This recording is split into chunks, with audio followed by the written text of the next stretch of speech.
Hey everyone, and welcome to our UNCUT series. We are so happy to have you joining with us on today. As you're coming in, be sure to like, comment, and share.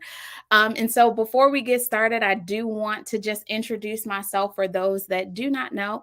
My name is 𝗬𝗃𝗧𝗓, and I am the CEO and founder of UNCUT Youth.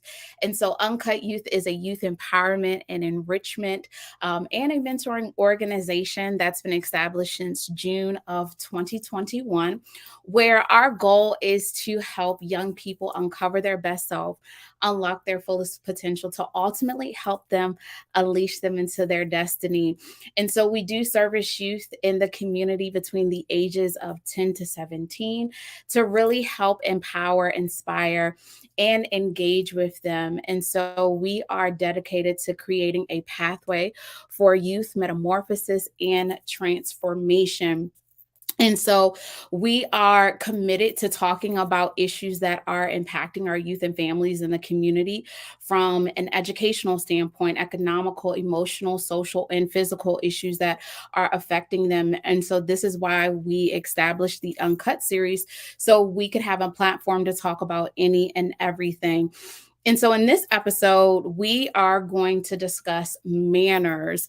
We're going to have a discussion all about manners. What are they? Do our youth struggle with manners in today's world? Is it a thing of the past? And for our parents that are on the line, what are some tips that you can instill in your children? And for some of the youth that are on the line as well, what are some things that you can do to have better manners, and why manners are necessary both for now and for your future self?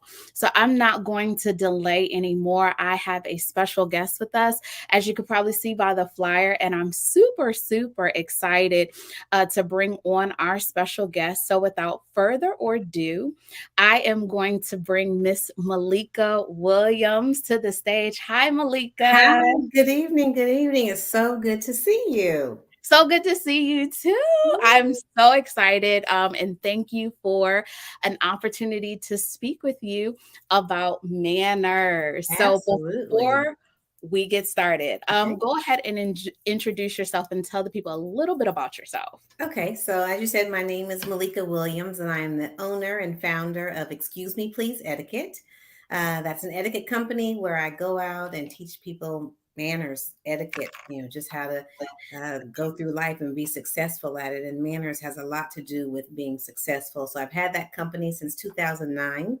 And just recently ventured into writing children's books about manners. So I wrote my first children's book, and so but that's my passion. I've been doing etiquette, like I said, since 2009. I kind of grew up in a home where that was instilled in us, and even went to charm schools and so forth, and then decided to go on and get certified as a certified etiquette consultant. So that's what I do. I also do work though for the Nashville Fire Department in human resources. So do a lot of hiring, a lot of firing, a lot of disciplinary stuff. And even in those cases, I still bring up the issue of manners. So that's a little bit about me. And I'm in Nashville, Tennessee. That's where I live. Yes. So it's about 5:30 where you are. So Yes, I want to thank you even more for committing to have this discussion with us on tonight. Um, absolutely. so we're going to get straight into it. Okay. For those that are on the line, we do have some conversation starters, but we want to hear from you. So Yes. if there's a question that you have, or for your youth, for you as well as a parent or an advisor or mentor, go ahead and drop comments in the chat, or you can send them to us privately. And we're going to be checking them on tonight to make Yes. sure that your questions are getting addressed, because this is not just for us, this is for you as well. So I would like to start the conversation off with just really breaking it down. We're having a conversation about manners. And so, what is manners and etiquette in its most simplest form? Okay, I often get that question. And so I've kind of been researching and kind of breaking it down over the years, but I think I have finally gotten to a definition that is kind of understandable. So, manners is a way in which things are done or the Mhm. way things happen. Etiquette is usually like customs or rules, which I hate to use that word because a lot of people don't like to follow rules, but it's Right. customs that are followed in social and professional settings. So that's kind of what etiquette is. So, Mhm. give you an example. So, with etiquette for weddings, it's always been a custom that the family of the bride sits on the left side of the church, the auditorium, outside, wherever you may be having the wedding. That's just a custom. Now, are people doing things differently now? Oh, absolutely they are. But it's a custom that's always just kind of been. Etiquette is kind of that. There's customs that kind of work for social and professional settings. Manners are the way things happen. And I kind of say those are situational. The way you respond, the way things happen in a store when somebody cuts you off or something, those things are happening. And how do you adapt to what is happening? So I hope that was easy. Yes, yes. So as we go through tonight's conversation, manners are the way things happen, and etiquette is customs and rules that we follow in social and professional settings. So guys, keep that in mind as we go through tonight's conversation. So keeping that in mind, how does manners really align with social skills, being that, you know, social skills are the way in which we communicate, we interact with one another, that can be both verbal and nonverbal through our gestures and so forth. How do those two align? Well, the way they both really align is they both promote kindness and consideration for humanity at the end of the day. Manners, when you're interacting with people, the way you interact with them, hopefully, we like to encourage you to do it kind, even if it is in a situation that warrants kindness. So at the end of the day, it's just promoting that. To me, I always say this too. Manners suggest gratitude rather than entitlement. And I think a lot of people lean now towards entitlement. And so if you kind of start using your manners and let that gratitude bubble up rather than you owe me or I'm entitled because I am this or I am that. So that's how they bind. And then when you allow that gratitude to bubble up, your social interaction with people will be different because it'll be undergirded with gratitude. I like that. I like that. Gratitude rather than entitlement. And we're going to touch on that because I have a question about entitlement and the way in which we conduct ourselves. And so kind of shifting, since we're having a conversation about manners, I'm really curious to know, are manners now a thing of the past? Is it unfamiliar, especially looking at the society of our young people and even some adults? Is it a thing of the past? Is it something that our youth struggle with to have, what you say, those basic manners, politeness, and even respect? It is absolutely a lost art. That's the easiest way I can answer that. It is a lost art. And to be honest, I think it's just not being mirrored. It's not being mirrored in society. It's not being mirrored in the homes, unfortunately. And a lot of times it's because the parents weren't taught. So it's a generational thing. And so it is definitely a lost art. It is a lost art that people are starting to figure out. I need to get this under wraps, because a lot of times, you know, with etiquette and manners and even just teaching it, a lot of people don't run to me for workshops because I'm not selling the latest bag or shoe or perfume or technical, product or whatever, the new phone. But once they have a faux pas in their life, or once they have a mistake or they're embarrassed and it ruins an opportunity for them, then I have parents asking me to come in if their children have embarrassed them tremendously, or if they have defamed the family name.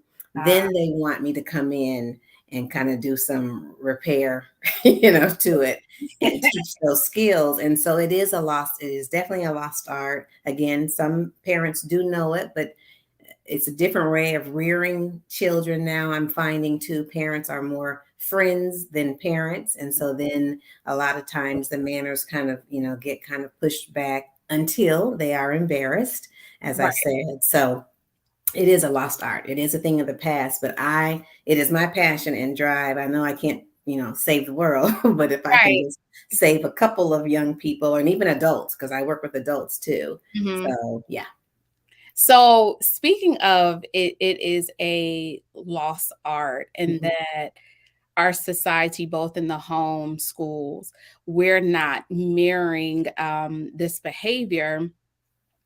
What do you think, or do you think that now looking that, because it is a lost art, Mhm. has manners really been replaced with, and not saying all kids are like this in what I'm Right, getting ready to right, say, right, right. but is manners replaced with ungrateful privilege, like you said, entitlement, or even like selfish and demanding behavior, even to the point of where in the use of our words. Growing up, I know I was taught to say please and thank you, yes ma'am, no ma'am, or Mhm. you're welcome. Right. But now sometimes I see in children that we've become so freely in using some unnecessary, unchoiced or derogatory words that can just be thrown around because, we have this sense of entitlement, or I need things now. So can you speak to, just from your opinion, have manners really been replaced with just that demanding entitlement, using whatever comes to our mind without thought, Mhm. or even that level of gratefulness?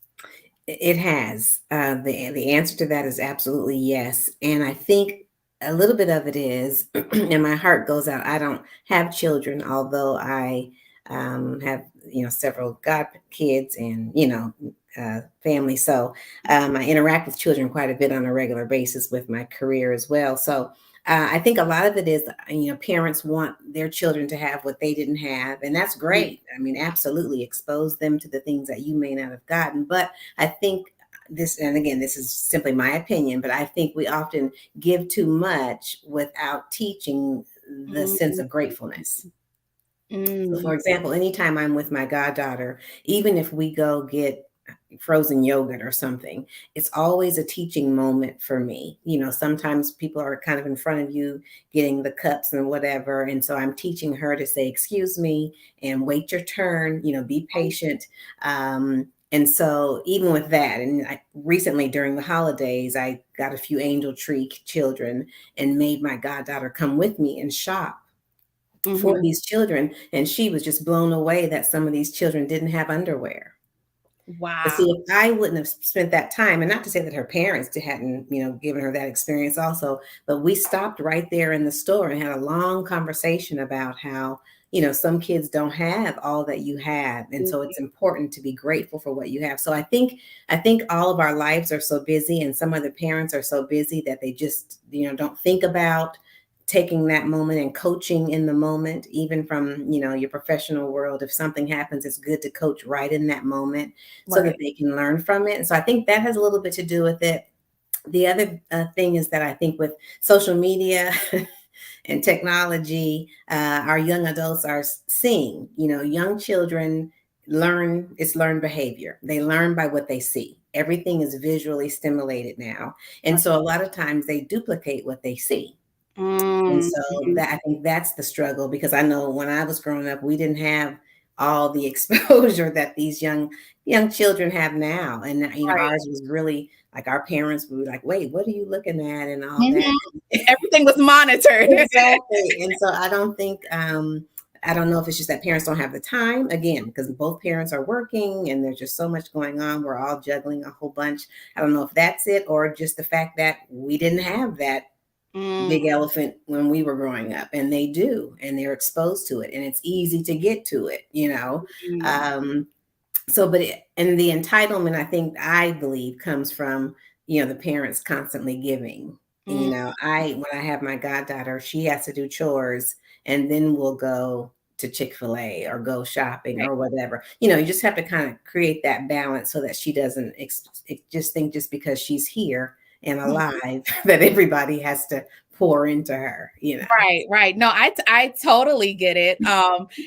Also being someone who doesn't have children, and have my niece and my nephews, I'm always like, okay, whatever you want.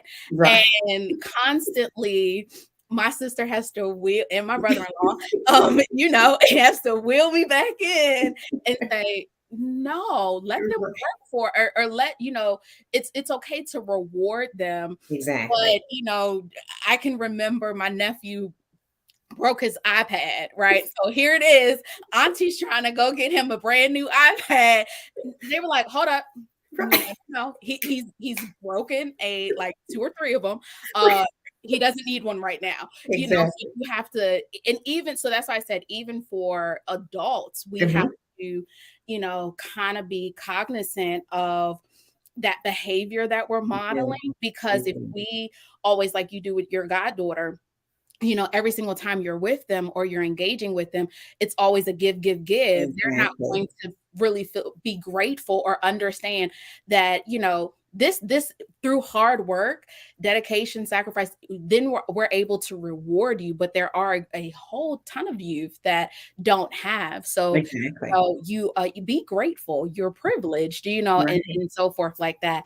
But speaking of technology, and I'm going to jump around a little bit, but speaking about technology, as you've already said, our youth, we're living in a society where, everything is social media, everything is technology, 24/7, where, youth and adults, we're constantly on our phones, on our tablets, computers, always on the TV, so from a manners and etiquette standpoint, well, one, is there a thing called technology etiquette? And if so, are there times where it is deemed appropriate and non-appropriate in which we as adults or even young people should be consumed with our devices? Okay, so my thing that I always share with the youth and adults is people first. So I know we all have phones. I know we all have, iPads and all that stuff, but people first. And so if I'm at lunch with you or some other people and it's not my mom, or immediate, then it can wait.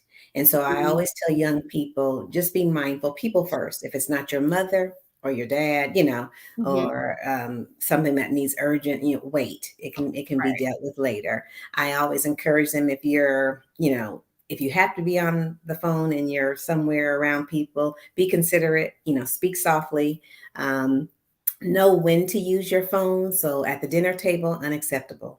In movie theaters, unacceptable. Places of worship, libraries,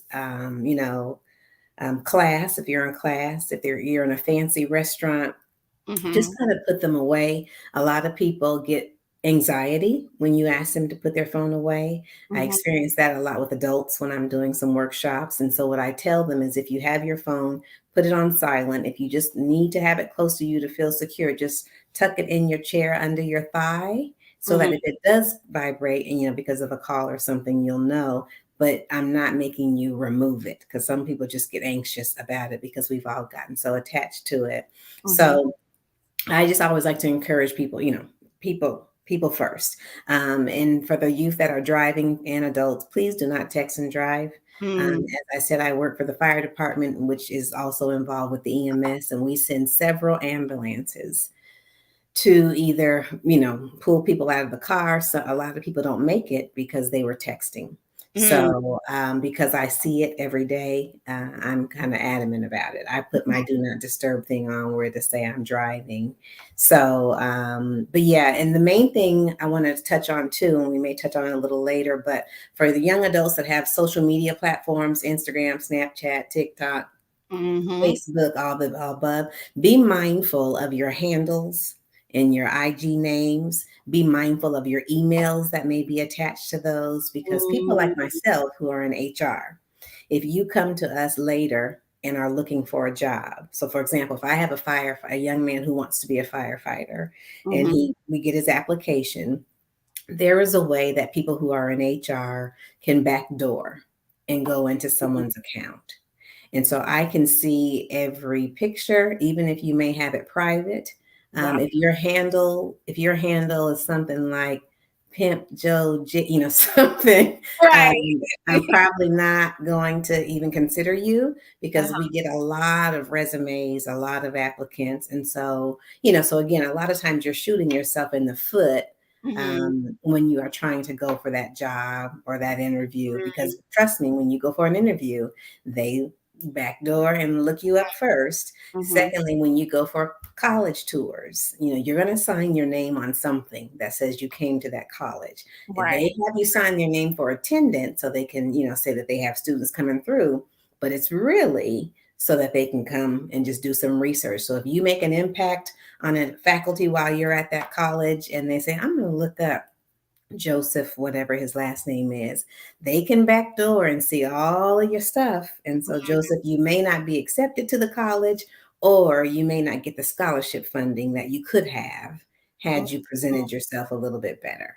So That's good. That's good. And so as you were talking, one with this question, especially with the technology, there are appropriate places mhm, in which you should use, you can use your technology, and then those inappropriate places. And before, so two things, we're going to break this down a little bit, because one of the things you said was places of worship. mhm, And I know for maybe about a few years ago, right when the Bible app was becoming really, mhm. really popular, right? And so, for me, I'm though I was born and raised in the church, right? I was always taught to bring my Bible, but when the Right. Bible app came out, it was more like, oh, hey, let me bring my Bible. I can do my notes, I can do everything on my Bible. And Right. so I remember a conversation about the same thing. It's not appropriate to be on your phones during worship, Right. during times of church. And so what advice, because I know, one, this is for adults as well as young kids, Mhm. because I see a lot of kids who are on their tablets and things like that at church. um how do you handle um that specific situation when you are intentional about using your phone to capture notes, or to read your Bible during worship? I think what I always encourage people to do is, because I use mine sometimes in church too, the app, but just make sure you're using it, because for me it's being respectful to God more than anything else. And Mhm. so I will only use it for, like I said, the Bible app, or to take notes or something. If something doesn't interest me, my mind's not going to drift off and say, oh, well, let me check Instagram really quick, Right, right, right.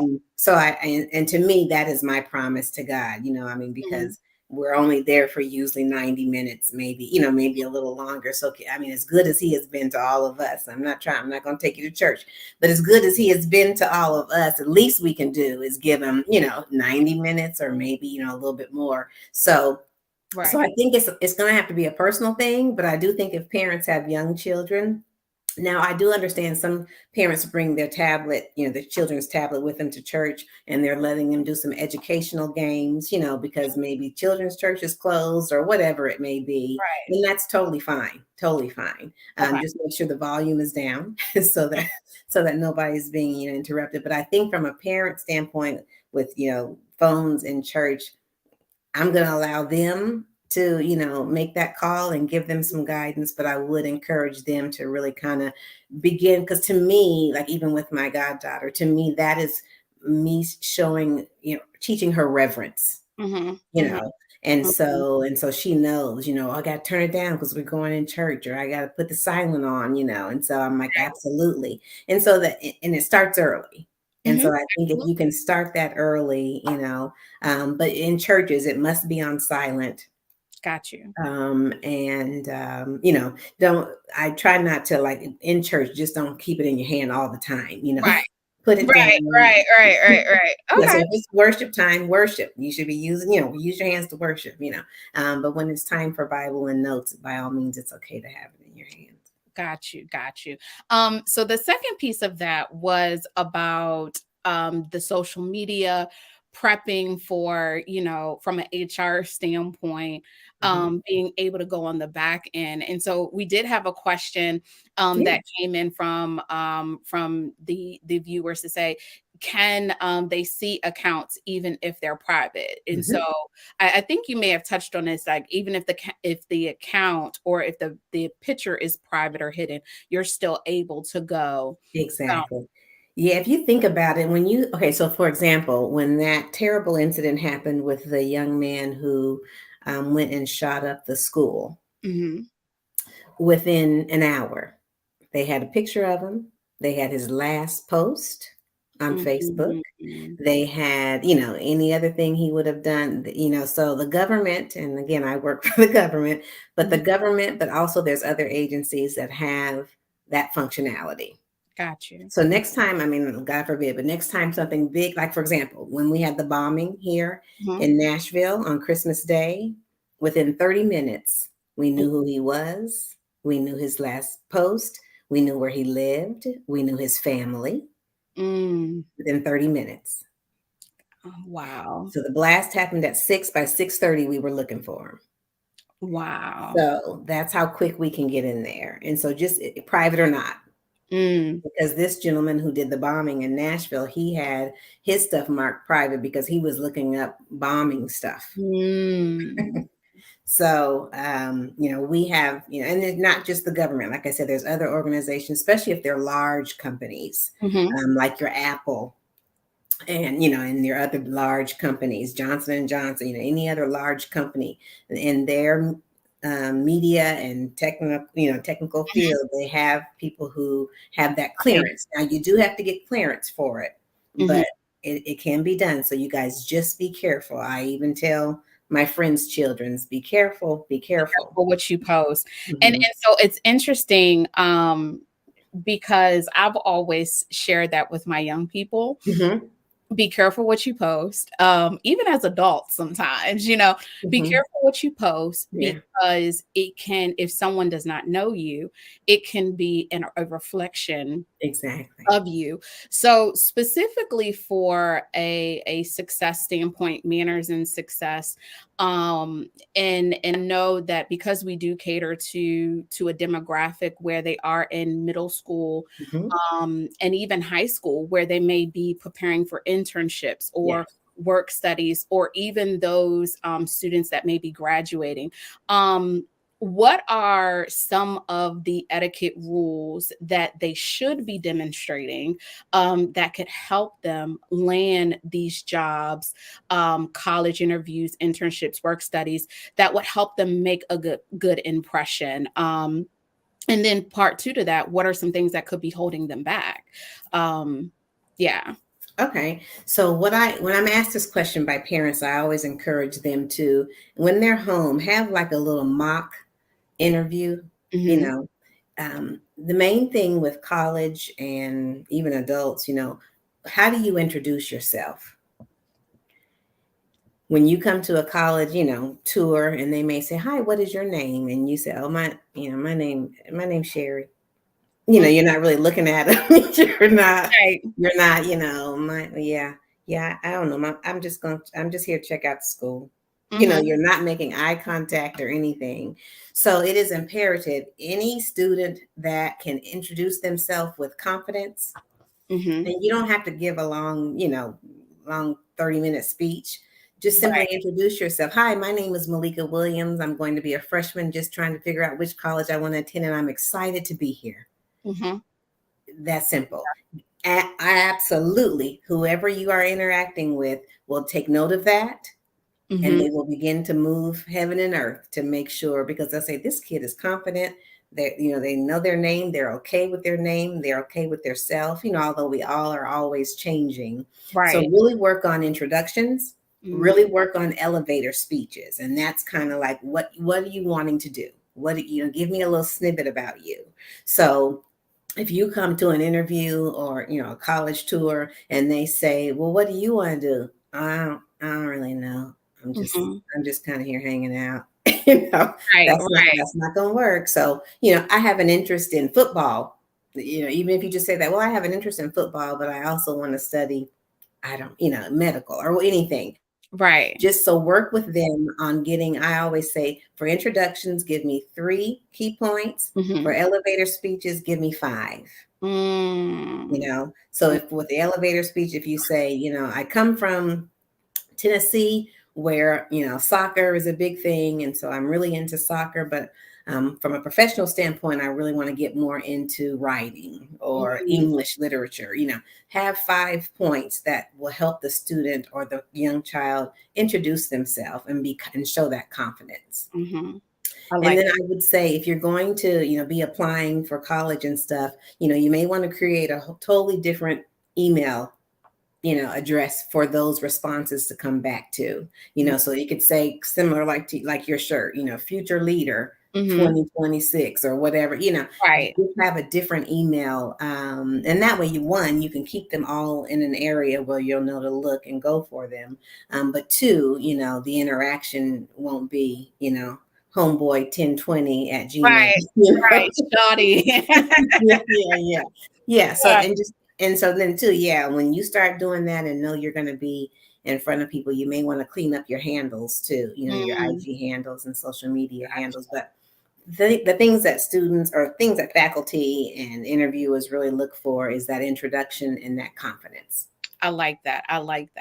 So building on that, what are some manners or even etiquette rules that youth typically do that they unknowingly break? Okay. Probably the main one is please and thank you. They know it. They just don't use it because no one really makes them use it. Right. And so please and thank you is one that's often interrupting people when they're speaking. They do that a lot and usually don't even realize it unless you say, wait a minute. I'm talking. Exactly. They do that a lot. Use your words, not knowing me. Yeah. See what I'm saying? That there's a time and place for that. Right. But when you're speaking, speak clearly so people can hear you, because you may only get that one time to speak. And if you've mumbled and I didn't understand what you said, then we're on to the next, because we may not have time to say, I'm sorry. Can you repeat yourself? We may not have the time to say that. Right. Telling the truth is one that is often big. Yeah, that is often overlooked. And just want to encourage the young people that may be on here, every lie you tell will be exposed. Woo! It's always exposed. It always is. It just is. It's just the nature of life. And so it'll be found out. If not right now, trust me, a few months or even a few hours later. So, even tell the truth, even if it's not comfortable. That's why I always, and then the last thing is just sharing. Our young adults just don't share anymore. Again, it's going back to that entitlement. Right. Yeah. So if we had to take a step back, okay. I know how I was brought up, and if I was not well-mannered, if I wasn't, I have some family members, so I'm not going to share no stories on here, but if I didn't conduct myself in a certain way, right, there would be disciplinary actions. Okay. So can you share, because I wanted to open up this session not beyond our age demographic in which we target, because this is something that both young kids as well as older kids can benefit from.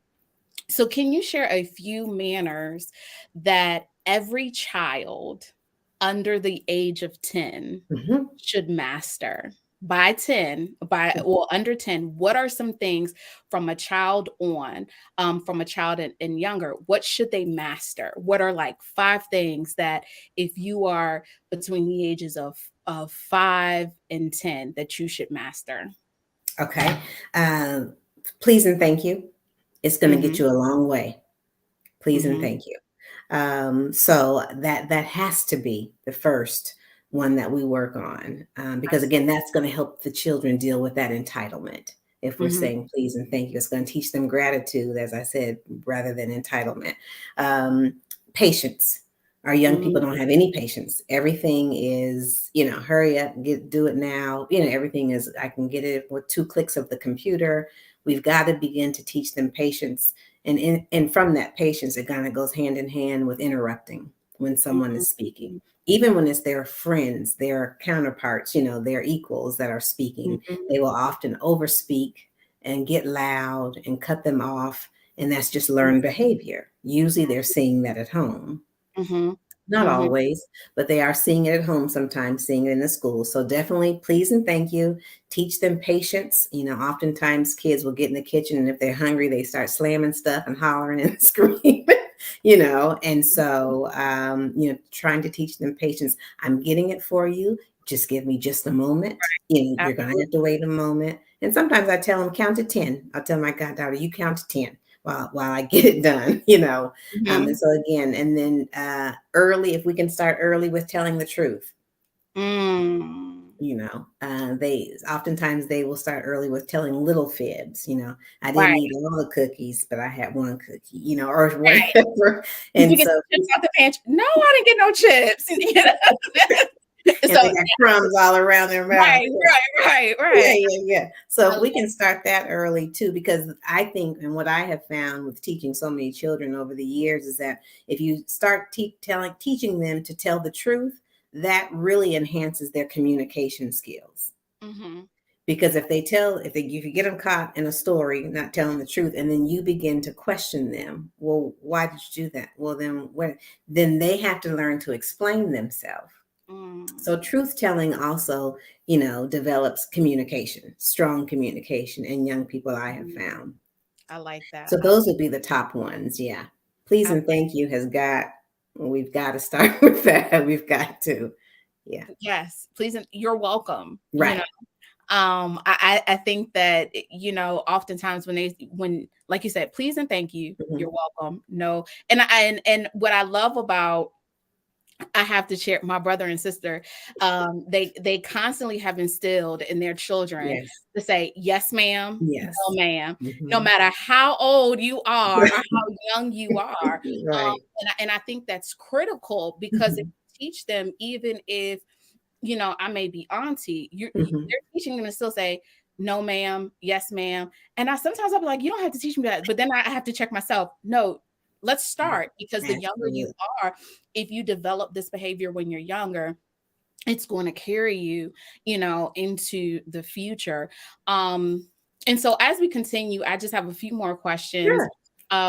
As we talk about manners and etiquette, one of the things that I'm curious about, especially with young girls and young boys, can you share some etiquette rules that are specific that our young girls should be modeling, and that are young versus those that are specific to what our young boys should be modeling? Okay. So young girls, always we want to present yourself right. So make sure you're groomed and, keeping yourself together, looking presentable. Kind of stay away from the clothes where your belly is out and, or short shorts. You have plenty of time to wear that fun stuff later when you're on vacation or whatever you may be doing. So I want young women to really start focusing at an early age on their, appearance. On their appearance, and not so much like comparing, she's got long hair, I got short hair, not that, but just make sure that you feel comfortable in your skin. And if we can start that early, I've done studies. And so if we can catch them between 0 and 5 years old, that's when it's critical, because they're learning that behavior. They're soaking everything up like a sponge. So, be mindful of your appearance, and just be well kept and be confident within who you are. For young girls too, I would also say you be mindful of your words, how you're talking, using foul language, talking real loud, drawing attention to yourself, and that's kind of the same with the young boys also. And again, there's a time and place for all of that. If you're at a football game with all your friends, of course you're going to holler and scream. But if you're in the hallway at school and it's not an emergency, stop all that hollering. Just stop all that. And then I think, again, I'm going to go back to, especially with our young girls, tell the truth. Tell the truth. And with the young boys, a lot of kids are being hurt or harmed because they aren't being honest with their parents. And I think it's because they think they may get in trouble, and they may, but I think their parents will understand because they were once kids themselves. And so I really encourage young girls and boys, to be honest. Same with the boys, parents too, pull your pants up. If you're gonna have the little fun wild hair that you do with the sponge, okay, keep this tapered, and keep it together, Right. So again, there's a way to present yourself. Young ladies, if you're wearing braids, wear them, but when they start falling out and getting dirty, let's go and get them redone. Take them out. Yeah. So it's just things like that. And I think, ladies, sitting, you don't have to sit with your legs crossed, but, so many of the ladies now are just kind of sitting gap leg, trying to like mirror the boys. And so, we need to come away from that and just kind of pull our knees a little bit back together. You don't have to cross the leg or anything. Right. And then just sitting, so many kids are on their stuff like this all the time. And so they are now beginning, I have my chiropractor said he's seeing more and more kids hunched over that he's having to deal with because they're always on their computer. So, young girls and young boys, sit up.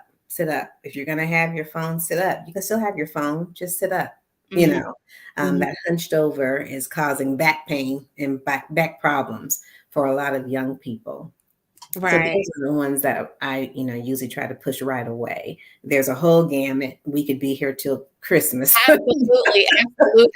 And we just had a comment saying that and I totally agree, every little child should have a dress code. Yes. And the more, because of society, the more, with fashion trends and so forth, we're seeing that some stuff is not age appropriate. Exactly. And so forth. So, yes, definitely appearance, making sure it fits right, too tight, making sure that it fits, but that overall, you look presentable. And so we do have a question that has come through. Are etiquette rules evolving around pronouncing individuals in social settings?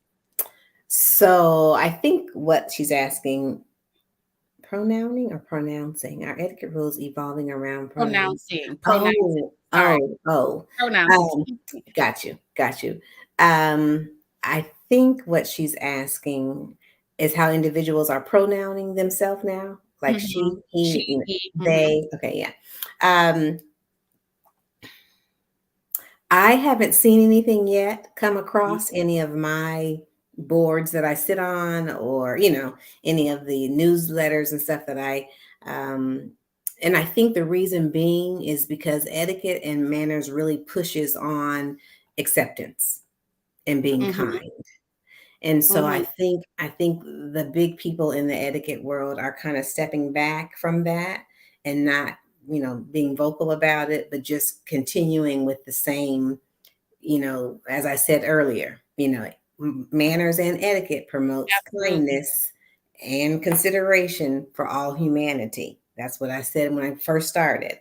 And so I think we stand behind that. And so we don't kind of get into, the argument about that and how they want to, title themselves. So at the end of the day, if you are being considerate of that human being, no matter what they call themselves, that's the message that we as, etiquette educators and consultants want to push.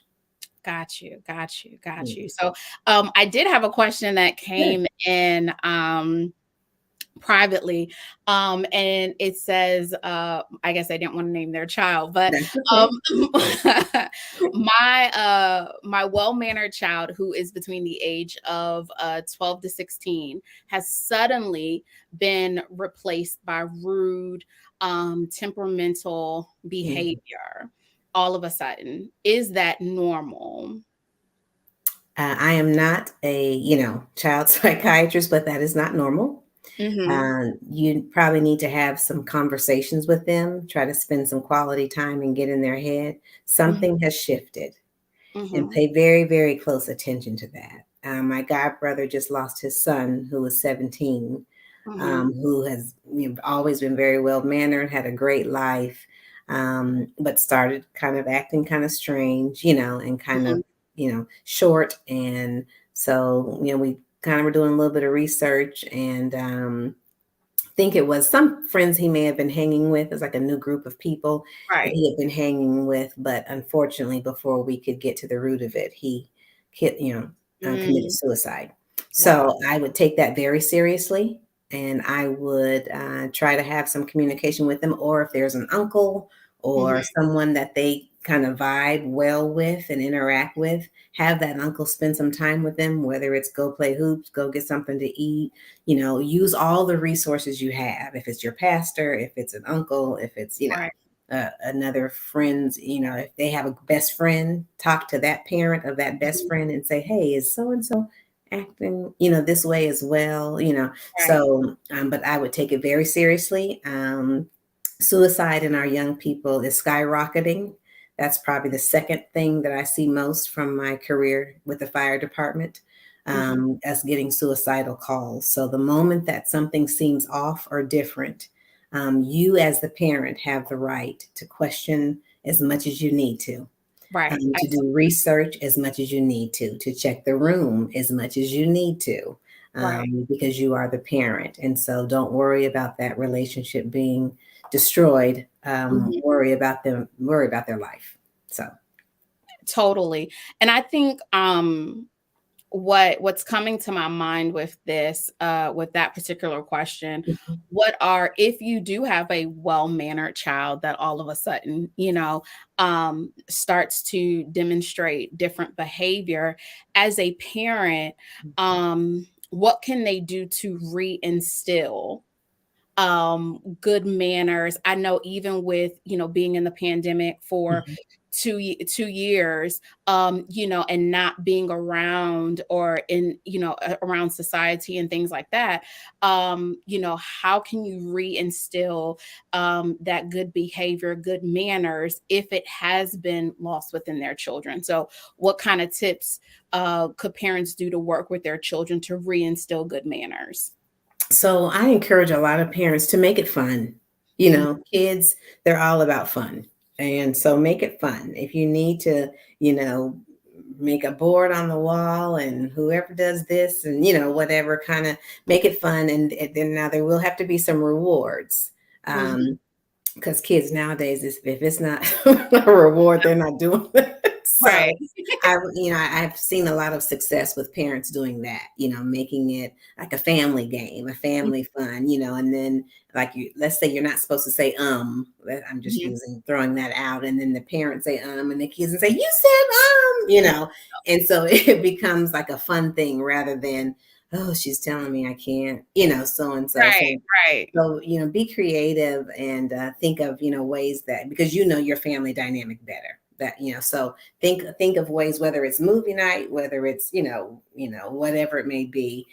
Think of fun ways and slowly introduce it. You can't come in like a wrecking ball, right. and try to make up for lost time. I always tell the parents who are nervous about that, God restores the years. And Mhm. so if you really have a desire to make a change in your kids and try to prepare them, he's going to honor that and he's going to give you that time. And so, yeah, you just have to make it fun. I know, for example, my mom taught us our numbers. I remember we'd have this big pot, almost like you'd make gumbo in, Uh-huh, and she would put it way at the end of the room, and then we'd take potatoes, like russet potatoes, and uh-huh, we would like bowl, you uh-huh. know, and we would try to get them into the pot, and then we'd have to count, and so she made it fun, and to this day Right. I still remember that, and so it's things like that. Kids remember experiences. I was just thinking that. They Yes. do, they do. Mhm. Yeah, and even adults, you remember when you went to Tulum or, Yeah. whatever. We remember experiences, but kids the more, because especially if it's fun, they'll remember. Um, so I would encourage parents, no matter how old your kids are or how young they are, begin to kind of make it fun. Even if you're outside, racing each other up and down the street, see who can win, and then you have to tell me five good manner things, or, just something like that. Make it fun. Make it fun. I love Mhm. that. So I'm actually going to begin to kind of talk about our final segment here. We've Okay. talked about manners from a success standpoint, and see, there I go. That's all right. We talked about manners from the perspective of preparing for your future self. We've talked about, has it been lost? And clearly it has been a lost art. Ways to restore that. Manners from technology and so forth. But I want to talk about where I see it the most outside of please and thank you, or not using please and thank you, the dinner table. Yes. So that is my final question for you. So let's talk manners, not just at the dinner table, out to eat. Yes. So like I said, I know we have all witnessed this. Young, old. So as a author of a book regarding table manners, what are some manners that youth should demonstrate at the dinner table and while eating in public? Okay.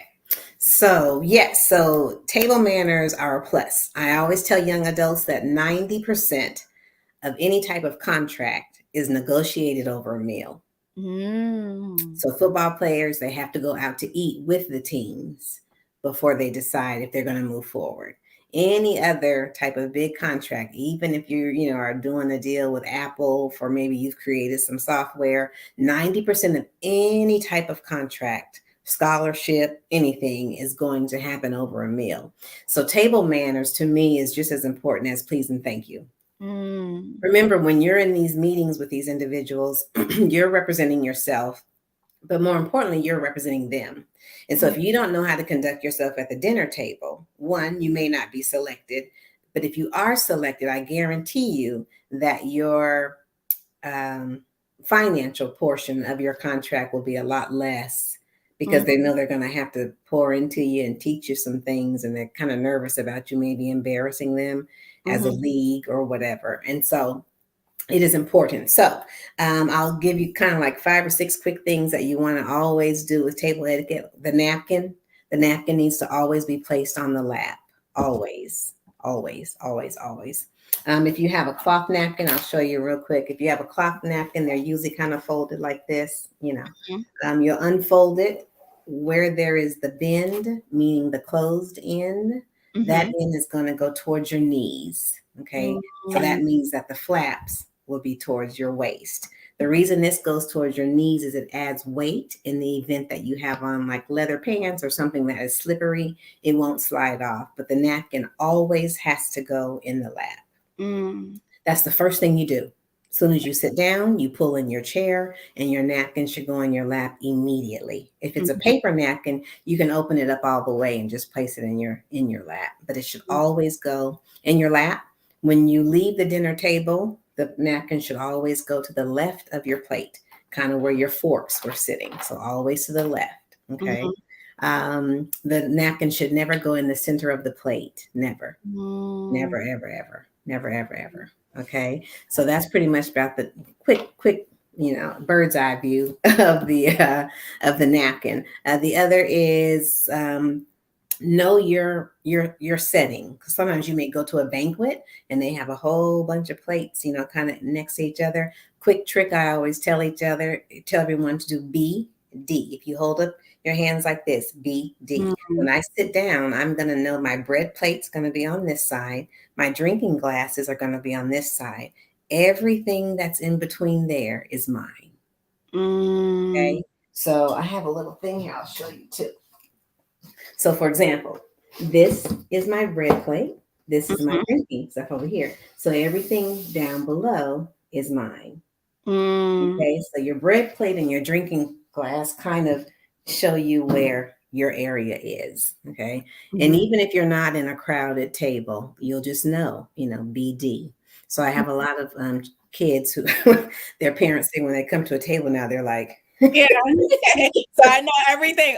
And this is good because it's not just when you're going out to eat. No. It's also knowing table manners at the dinner table at home. Exactly. And it helps with placement too. A lot of kids that helps them remember that the drinks go on, on this side or whatever. So that's a quick trick that I do. Always work from the inside out if you're dining. So for example, if I was coming to this table, I would know that I'm most likely going to have some soup. Some soup, because there's a soup spoon here. So I would know that that's probably going to be my first. And then I would know that I'm going to have a salad because that's there. You always work from the outside in. So anytime, even if you go to like a dinner, like a 7-course meal, when they have all kind of silverware similar to my display up here, you may get nervous about it because it's a whole bunch of it. But if you just remember to work from the outside in, you're always going to be right on task. Because if you work from the outside in, when they come and get that group of setting, it's gone. Then the next one. So always work from the outside in. Okay, that's good. Salt and pepper, you always have to pass them together. They can never divorce. They are married for life. They cannot divorce. Wow. Okay. And the reason you do that is because oftentimes you're at a dinner table, someone says, pass the salt. The next person says, pass the pepper. And if you happen to be where the salt and pepper are, you never get to eat because you're constantly passing. Okay. If you pass them together, most of the time too, if people ask for salt, they probably usually kind of want pepper too, but they're not quite sure yet. But if you pass them together, they will always stay together. So it's important. Don't separate them. And then always wipe your mouth before taking a drink. Otherwise, food will get in your glass. See? So always wipe your mouth. Always, always. Let's see. Oh, I'll show you real quick about holding your utensils. I see a lot of kids hold the stuff like this, or they'll hold it like this. Yes. Like a shovel. Okay. And you have to teach, I'm sorry, but you have to teach that thing when they are young. You do. Because if you don't, you'll be an adult eating like that. I see adults all the time doing that, and it makes me crazy. I don't say anything. It makes me cringe. I just want to say, can I help you for a moment? But yeah. So with the utensils, teach children, if you put the base of the utensil in the palms of your hands, okay, use your index fingers as support. So my index finger is supporting my knife, this index finger is supporting my fork, then you will never lose control of your silverware. You can do whatever you want to do. It's not going to fly out. So the base of it being in the bottom of your hand, and these are like the kid ones that I use to teach kids, but the base, if it's in the palm of your hand, it's not going to move. And then you have, your pointers here that are giving you strong. If you need to leave the table for any reason, always place your napkin on the left side of your plate. Again, as I said, never put it in the chair.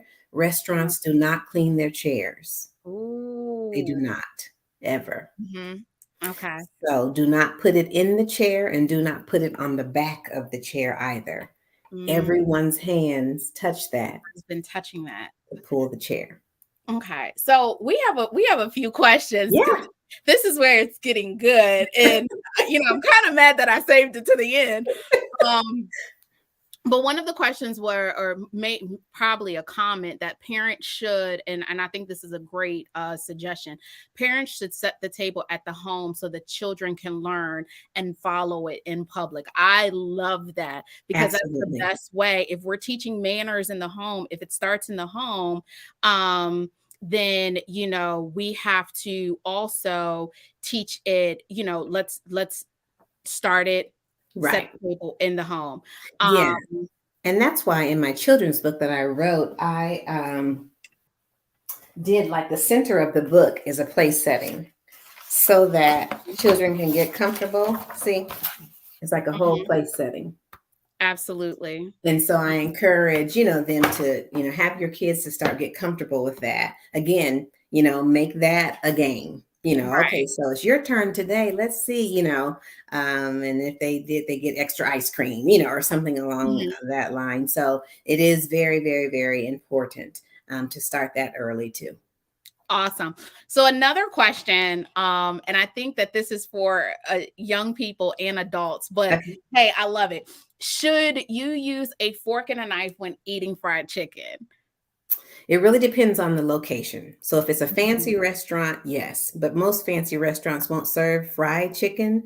They Mhm. may serve baked or, some kind of special chicken marsala or something. Mhm. But if it's a fancy restaurant, yes. If it is not, it is okay to use your, fingers and stuff. But I will say, when you do that, be mindful of your bite size. A Mm. lot of times what I have found is when people use their hands, they stuff their mouth.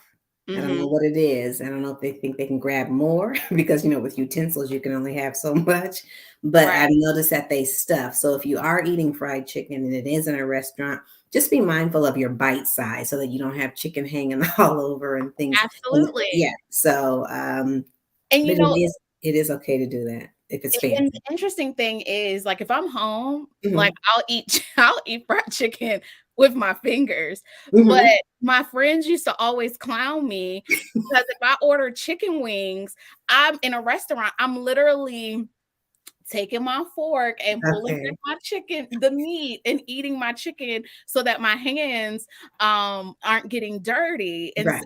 so forth. So I thought that was a good tip because I could relate, because when in public, I eat chicken with a fork most of the Okay, and a lot of people do that because, like, I'm not big on getting my hands dirty. Right, My right, mom said I've been like that since a kid. I didn't wanna play outside in the dirt or any of that. So, right. for some people, it's about just, I don't wanna do that." But for other people, it can be done, and if you do it, like I said, just, be mindful of your bite size, and if you're using your knife and fork, just make sure that you are confident and skilled with that knife and fork because it Absolutely. can create accidents.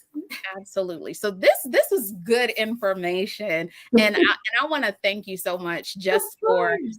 the little bit of, even from like the table manners to etiquette, to breaking down what manners versus etiquette, to how we should conduct ourselves, like how we can reinstill not just the verbal manners and conduct, but really focus on our behavior when it comes to how we present ourselves, and Mhm. even at the table.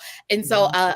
you see in the comments, people are saying like this is needed for in person. So as Oh, we close, one of the things that I did share, that you do have a book on table manners. So yes. can you share where we can find more information Sure. about you if we want to do, you said you do coaching, if we want to do some independent coaching with you, if you have children, if you're an adult, how we can find more information about you and where we can find your book. Okay, so thank you so much again for sharing your platform and for promoting the book and my company. So, as I said, my company name is Excuse Me Please Etiquette. The parent company is 𝗵𝗃𝗀 Consulting. But if you go to my website, 𝗵𝗃𝗀, it's MALIKASABAN.com. It'll Mhm. let you know everything about me, the workshops that we offer, the coaching stuff that I can do. If you go to Amazon, you can order the book. It's called Time to Eat, A First Look at Table Manners. And I use the vowels A-E-I-O-U to Mhm. teach children table manners. And so it is written under my pen name, which is 𝗵𝗃𝗀. Mhm. That is my Mhm. middle name. So if you go on Amazon, just type Time to Eat, 𝗵𝗃𝗀. It'll pop up. So that's that. For social media, I have Excuse Me Please Etiquette on Instagram and Facebook. I do have a YouTube channel that's called Your Etiquette Coach, and I have done a series of little, 30-day kind of etiquette snippets. If you want to just email me a question, the best way to reach me is youretiquettecoach@gmail.com, and I'll be more than happy. I usually try to answer within 24 or 48 hours. So that's kind of the three ways: MalikaSaban.com, youretiquettecoach@gmail.com. And then the YouTube is Your Etiquette Coach. You want to look at some of the snippets. And yeah, if you want the book, just go on Amazon. We do have paperback and we do have hard copy. So, Awesome, awesome. yeah. We'll definitely share the information. Actually, Malika, if you want to put that in the chat, Okay, sure. um, your website and so forth. And for those that I do know, that are on the line that do have young children, um, Mhm. UNCUT is going to bless you all with your own personal copy of A Time Sheet. Yes, yes. So there's a few folks that I know on here that do have young children. Okay. I personally know. So if you're thinking about getting the book, don't worry about it, because we're going to bless you on tonight from UNCUT, because we want you to really have deeper conversations beyond just tonight on table manners. So that's a gift that we're going to bless you guys with. And if you haven't sent to me, I'm sorry, I didn't mean to interrupt you. I'm just thinking, if you have them sent to my home address, I will autograph them all. Oh, perfect. And then I will send them back to you, and you can, just disperse them. Awesome. Okay, we'll do that. So yes, put your information in the chat, because I know a few folks are requesting that. And hey, you guys, we may even have to do a live session on etiquette and coaching. Yes. So there may be more to come. Yay! I'd love to. Once again, I want to thank you so much for your time and just your knowledge and sharing with us. I greatly appreciate the work that you're doing to teach manners in a creative and fun way. So that's all I have for tonight. I hope this was a great session for our viewers online. And so be sure to check us out next month as we have some great information coming out. So that's it. Thank you guys. And we hope you have a great night. Yes. Thanks again so much. I'm honored. Bye. Bye-bye.